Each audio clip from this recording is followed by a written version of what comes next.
Ya annabi, ya annabi, ya annabi.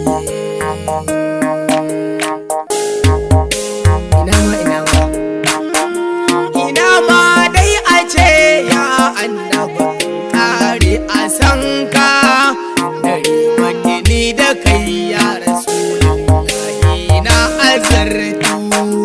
Ina ma dai a ce ya annabi kare a san ka, dare makini da kai ya rasulullahi na azartu.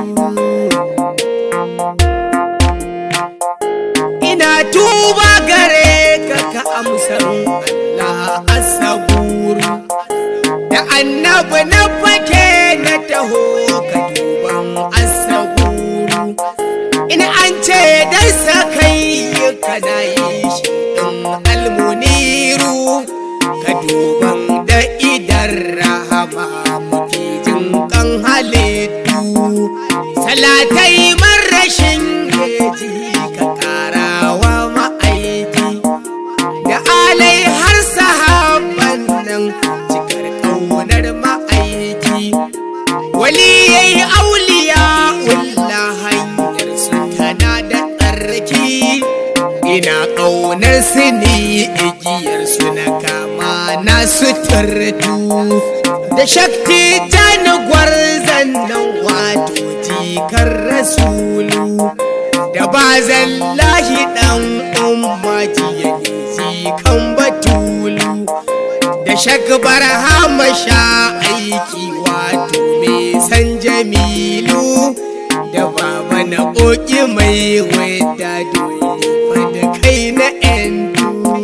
Ba za na wuce ba tabbas sai na da uban masoya, mai ƙaunar mai gida ko mai gama aiki shi ya koya. Ya mai ishiriniya amman ahmad sakar mu juya, cikin tawagar kabar da ciki sannan da ɗan karatu. Salamu alaiki ya bintu diyar da ta zarce mata, ina mata ku zo da maza mu fahimta kar mu manta. Gidan zara'u ne a ciki ake raba duka gata, ku zo kuma ranka ya mu tafi wurinta mu samu hutu. Dalilin samuwar komai rasulillah ya hadi, dalilin faruwar komai munirullahi fardi. Salamullah alaika alaika nema babu kaidi, ine maka sallama adadi na yawan kan halittu.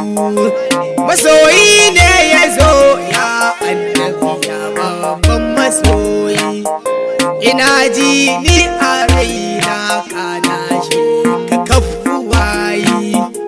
Da kai me za ya gagara nisan ba na bulayi, a kofar ka ina a tsaye da kaso zan azartu.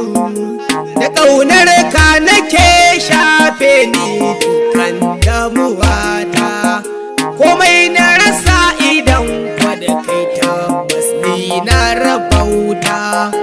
Dalilin samuwata kai ne ƙarshen bukata, ashe kwada kai ake samu komai a azartu.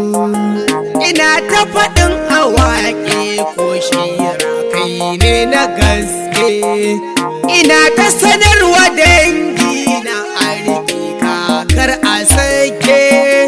Ina ta faɗin ma'aiki kai ne farkon duka aike, ina ta faɗin ma'aiki kai ne tsiran duk halittu. Ina ma dai a ce ya annabi ka kira ni gunka, ina ma dai a ce ya annabi kullum ni na ganka.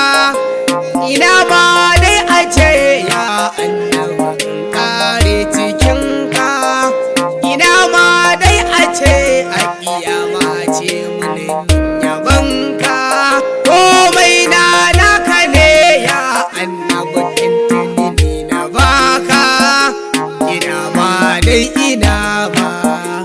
ina ma dai ina ma yardar ka banna entu salati rabbana karamar Allah na yi roko kamai ka daɗa ka kare mai wannan da kai ka aiko ka samun shehuna mai wudu Allah na yi roko ka samun malamin malam waɗansu ridan ma'aiki mai jan halittu izuwa wurin ma'aiki. Kun saurari wannan bege daga bakin ɗan uwanku almajirinku Awwalu masoyin Annabi, sai dai ƙarshen ta iya nan gaba insha Allah. Allah ya bar mu da ma'aiki.